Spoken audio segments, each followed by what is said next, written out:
Mass shootings have been a core problem for the United States since the 1980s. But in the more recent years, we have heard about many more ongoing shootings not too far spread out. In 2017, a total of 346 mass shootings occurred throughout the United States. With a slight decrease in 2018, it dropped to 340. However, within the 4 months we have into 2019, the United States is already beating the record from January to March in 2018, with a massive amount of over 70 shootings. With gun laws not being regulated, it doesn't appear as though these numbers will decrease in the near future, especially with the uproar that the media brings onto these regulations. On October 1st, 2017, there was a tragic shooting during the Route 91 Harvest Music Festival on the Las Vegas Strip. From the Mandalay Bay Hotel, Stephen Paddock took the lives of 58 people and caused an additional 851 injuries that night, 400 being due to gunfire, and some others from the frantic panic that endured while fleeing the scene.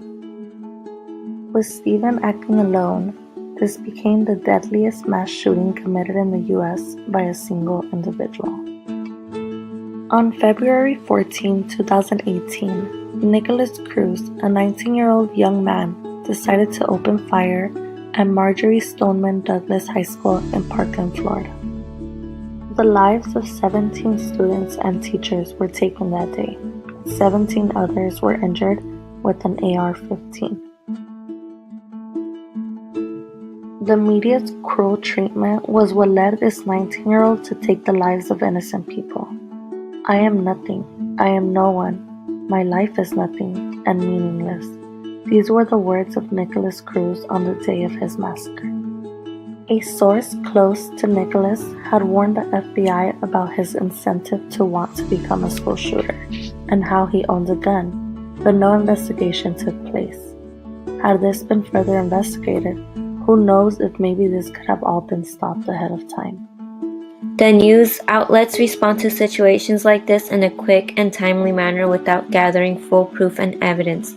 According to NBC News, Paddock only had a citation under his record and they couldn't figure out the reason behind his motive. NBC also mentioned that Paddock killed himself before the police entered his room, then later suggested that officials shot him.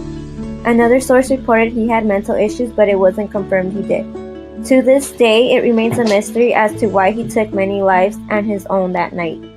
After the shooting, social media reacted with many emotions and reasons as to why it occurred. Many victims took a share on social media as to what happened that night, as it affected many people's lives and loved ones' lives. Shortly after the massacre, memes began circulating, social media attacking victims as crisis actors and accusing them of faking their injuries for fame. Some victims were being harassed, bullied, and threatened for sharing their story, being accused as con artists. Social media reacted in an unhelpful way to victims rather than understanding their situation.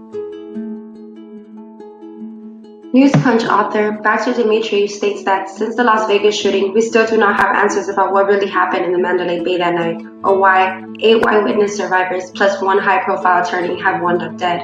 What are the odds on 8 people dying shortly after the Las Vegas mass shooting, and the majority of them very young in such a short period of time? Danny Contreras was an eyewitness Las Vegas shooting survivor who publicly claimed there were multiple shooters involved in the attack, was found dead in an empty house in Las Vegas with multiple gunshot wounds. Kimberly Zuckermill went public with claims of witnessing multiple gunmen and was determined to prove the mainstream narrative is wrong. She even announced plans to set up a survivors group to shine a light on the truth about what happened in Las Vegas and expose the lies.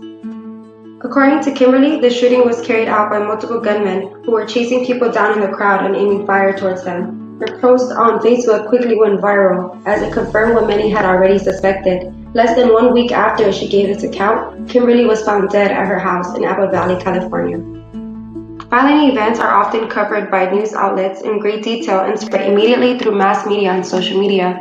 Experts believe that this media coverage can inspire others to copy these actions or commit similar crimes. This is called the media contagion effect. It happens with suicide, terrorist attacks, and mass shootings. Shooters get enormous attention by their name, photo, motivations, and story are often shared for days following the event. The American Psychological Association points out that this fame is something that most mass shooters desire.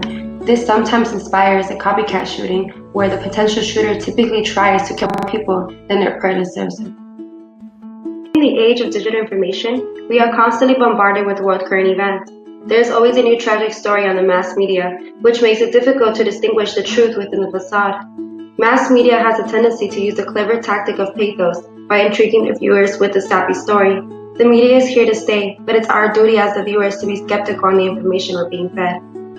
Do some credible research on your own time about what the mass media states, but don't just rely on the screen in front of you, and visit your local library. They have credible articles and books on catching fallacies and fake news. Don't just go by word of mouth, and prepare yourself for the rude awakening.